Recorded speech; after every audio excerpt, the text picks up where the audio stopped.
All right, now that we're pretty much finished with our image and you've learned some different techniques for the Photoshop compositing, I actually had another idea I wanted to show you real quick as I was looking at this image, and maybe you've already thought of this. What I'm going to do first is lock this top layer. Otherwise, as I try to select things, it's only going to select the layer on top. So I'm going to click on this little lock icon, and now I can select what's below it.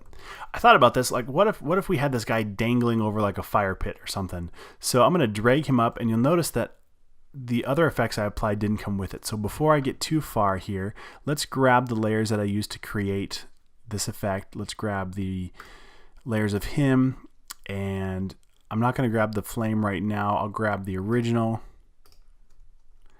And there's a couple ways we could do this. I could group them, Command G to group them into one group. And you'll notice his shadow didn't come with that. Let's click on that layer to see which one that is. Okay, so there's that layer. So I'm just going to drag it up here, put it inside that folder. So now that all comes together. The other thing I could do is shift click to highlight all of those. We'll right click, and now I'll link these layers. So you'll see these little chain link with all these layers. So now I can click and drag anywhere and they all stick together. So what I'm thinking is I could bring him up here a little bit, and since he's in the air, that shadow doesn't make sense anymore. So let's turn that off and maybe turn him a little bit.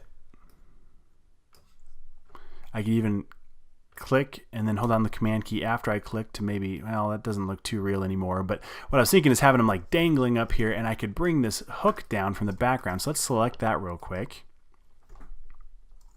I'm going to right click. This is tied to my Creative Cloud. So I'm going to right click and rasterize this layer, basically bring it in and flatten it into this image. And let's do a quick selection around this thing. I don't want to take too much time. So I'm just going to hit let's try the quick selection tool. And let's just kind of paint real quick. I just want to see if this effect even works like I want it to. Holding down the Alt key to refine that. Now what I'm going to do is move this down. And there's a few ways we can go about it.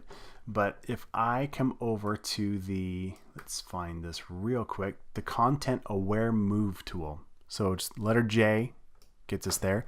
I can click and drag this down a little bit. Let's just put it down here. And I'll let go, and let's see how good a job Photoshop does. Not too bad. We need to refine this a little bit, but you'll see that it filled in the background with the bricks.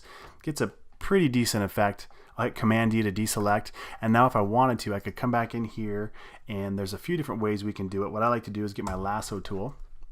I'll click and drag around right here, and then Control Shift Delete brings up my fill. And instead of filling with foreground color, I'm going to fill with Content Aware. I'll select that and hit OK. And now it starts to fill in with the background to remove some of these lines from what was left over. So I'm just clicking and dragging, Control Shift Delete to bring up my fill. And I'm not going to spend too much time here because you could play with this all day long. But anyway, you can see I've effectively moved down that hook, and you could actually find a fresh image maybe to do a better job. And then I could come back in here and maybe paint in some of these cables with just the brush tool, or there's a lot of ways to do it. But now make it look like maybe he's hanging from his suspenders or something ridiculous like that over the fire. So hopefully that's not too sinister, but I don't know. It's where my mind went looking at this image. So have fun with it. Keep pushing it on, and when you're all done, make sure you save your editable PSD file. So just Command S to save that real quick. And then when you want to show your friends and family what you've been up to, come up here to File, Export, Export As. And we can really control the settings of this image by changing the quality or the file type. And you can see right here, this would be 2.1 megabytes, which is great. I can hit Export, and it'll spit out a JPEG for me. I can put it right where I need to go. We'll put my files sent. I'll hit export, and now it's saved out a JPEG that I can share with whomever wants to see this thing.